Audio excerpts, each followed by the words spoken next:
안녕하세요. 작가와 문학에 대해 소개하는 써니제입니다. 유익하시다면 구독과 좋아요 눌러주세요. 오늘의 문학은 루쉔의 광인일기입니다. 모군 형제는 지금 그 이름을 숨기지만 모두 나의 중학교 때 친한 친구입니다. 여러 해 서로 떨어져 있는 동안에 점차 소식마저 끊어졌습니다. 일전에 우연히 그 형제 중 한 친구가 큰 병을 앓는다는 소식을 듣고 마침 귀향하던 참에 길을 돌아 찾아갔다가 형제 중에 한 사람을 만났는데 병을 앓는 사람은 그의 아우라고 했습니다. 일부러 먼 곳에서 병문안 와주어 감사한데 그는 이미 완쾌되어 모주로 부임하여 임관을 기다린다고 했습니다. 그리고는 큰 소리로 웃더니 일기장 2권을 내보이며 당시의 병상을 알 수 있는 것이라며 옛 친구에게 주어도 무방하다는 것이었습니다. 그것을 가지고 돌아와 읽어보고는 피해 망상증의 일종임을 알 수 있었습니다. 말이 잠옷 갈피를 잡을 수 없게 뒤엉키고 조리가 없으며 또 황당한 말들이었습니다. 날짜 또한 쓰여져 있지 않았습니다. 오늘 밤은 달빛이 아주 좋다. 내가 저걸 보지 못한 지 벌써 30여 년이 되었군. 오늘 보니 정신이 유난히 상쾌하네. 이전 30여 년 동안 온통 정신을 잃고 지냈음을 이제야 겨우 알았다. 하지만 아주 조심하지 않으면 안 되겠다. 그렇지 않다면 저 자오신의 개가 왜 내 2눈을 못 보지? 내가 두려워하는 것도 이유가 있다. 오늘은 전혀 달빛이 없다. 난 심상치 않다는 것을 알겠다. 아침엔 조심스럽게 문을 나섰는데 자옥의 영감의 눈초리가 이상했다. 날 두려워하는 것 같기도 하고 날 해치려고 하는 것 같기도 했다. 7, 8명의 사람들이 머리를 맞대고 쑥덕거리면서 내가 알아차릴까 봐 두려워한다. 길거리에 만나는 사람들 모두가 그렇다. 난 자옥의 영감과 무슨 원수를 졌는지 생각해봤다. 만약에 있다면 20년 전 구주의 선생님의 오래된 묵은 출납장부를 한번 발로 밟았다. 밤에 전혀 잠을 잘 수가 없다. 모든 일은 반드시 연구해야만 비로소 알 수 있는 것이다. 길에는 여러 가지 특이한 사람이 많았지만 가장 괴이한 것은 어저께 길거리에서 본 여인이었다. 그녀는 제 아이를 때리며 입으로 "이 새끼야. 내가 널 얼마나 물어뜯어야 직성이 풀리겠어?" 하면서도 눈으론 도리어 날 보고 있는 것이었다. 난 깜짝 놀랐고 놀라움을 감출 수가 없었다.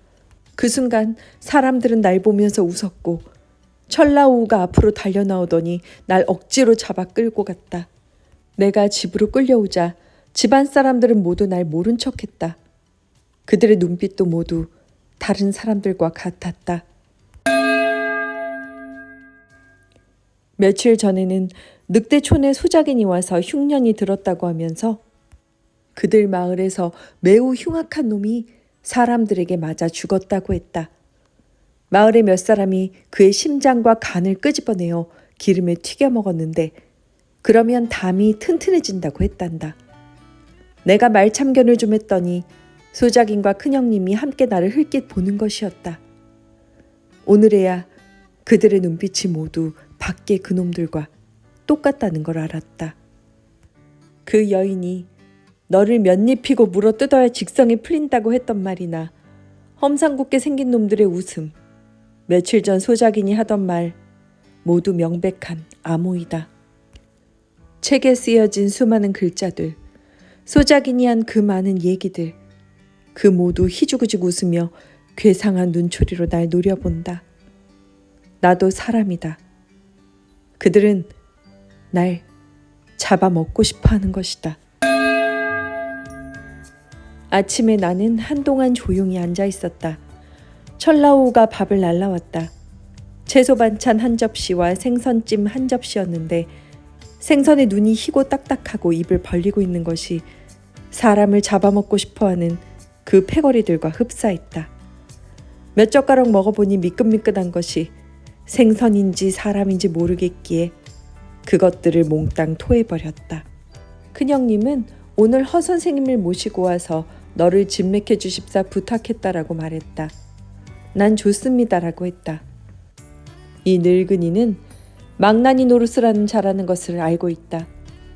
진맥 명목으로 내 살이 쪘는지 말랐는지를 헤아려주고 그 노고로 살코기 한 점을 나누어 받아 먹으려는 것이다. 하지만 난 두렵지 않다.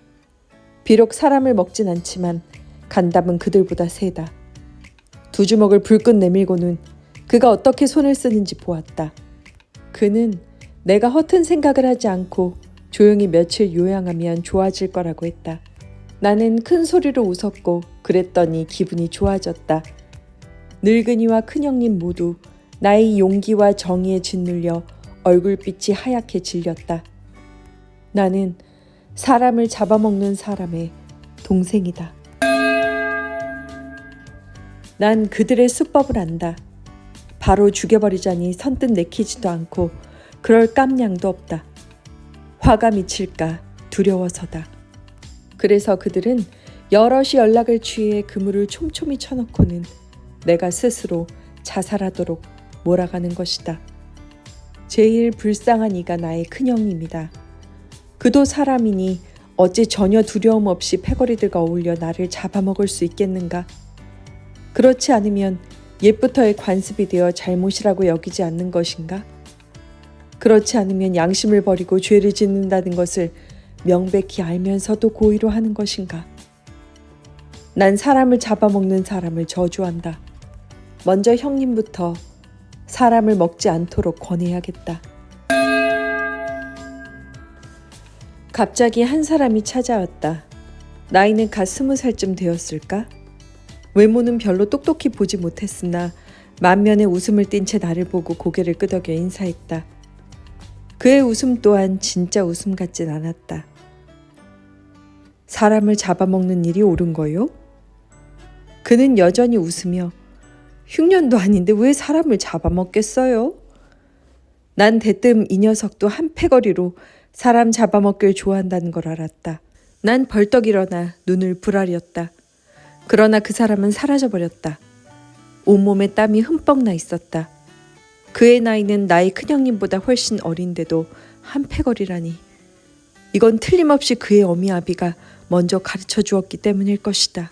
그래서 어린 아이들까지 날 그런 눈초리로 보는 것이다. 아침 일찍 큰형을 찾아갔다. 형님, 저들이 날 잡아먹으려고 하고 있어요. 형님 혼자선 생각조차 할 수 없었겠죠? 어쩌자고 패거리에 들어가셨어요? 큰형님, 난 형님이 잘할 수 있다고 믿어요. 그들과 한패가 아니라고 믿어요. 그저께 소작인이 세금을 감해달라고 했을 때 형님은 안 된다고 말씀하셨잖아요. 대문 밖에는 한 패거리가 서 있었는데 자옥의 영감과 그의 개도 함께 있었다. 그들은 모두가 머리를 쑤셔박으며 문 안으로 밀고 들어오려 했다. 이때 큰형님이 갑자기 험악한 얼굴을 하더니 소리쳤다. 모두 나가요! 미치광이가 무슨 재미라고. 이때 나 또한 한 가지 그들의 교묘함을 알았다. 저들은 마음을 고치려고 하지 않을 뿐만 아니라 벌써부터 일을 꾸며놓고 있었던 것이다. 미친놈이란 명목을 나에게 뒤집어 씌우기로 준비해놓고 있었던 것이다. 앞으로 잡아먹어도 태평무사할 뿐만 아니라 어쩌면 사람들의 동정도 받게 될 것이다. 이것은 그들의 상투적인 수법이다. 그 패거리들은 모두 철라오에게 쫓겨났다. 큰형님도 어디 갔는지 모르겠다. 철라오가 나를 방으로 들여보냈다. 방 안은 온통 캄캄했다. 석가래와 대들보가 모두 머리 위에서 흔들거리고 있었다. 한동안 흔들거리더니 곧이어 커지면서 내 몸 위에 쌓이는 것이었다. 어찌나 무거운지 몸을 숙일 수가 없었다. 그의 뜻은 나를 죽이겠다는 것이었다. 나는 그의 무게가 거짓이라는 걸 알고 몸부림쳤다. 땀투성이가 되었다. 해도 뜨지 않는다. 문도 열리지 않고 매일매일 두 끼 밥뿐이다. 난 젓가락을 들고 큰형님 생각을 했다. 누이 동생의 죽음 까닭이 전적으로 그에게 있다는 걸 알았다. 그때 누이 동생은 겨우 5살이었다. 사랑스럽고 가련하던 모습이 지금도 눈앞에 아른거린다. 어머니가 하염없이 울자 형님은 어머니에게 울지 말라고 말렸다. 아마도 자신이 잡아먹었기 때문에 어머니가 울자 조금은 미안한 마음을 금할 수 없었을 것이다. 생각할 수가 없네.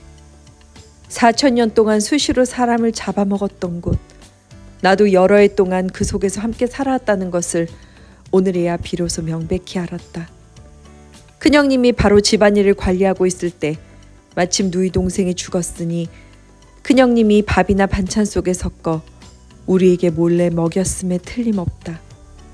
나도 모르는 사이 누이 동생이 고기 몇 점을 먹지 않았다고 확신할 수 없는 것이다.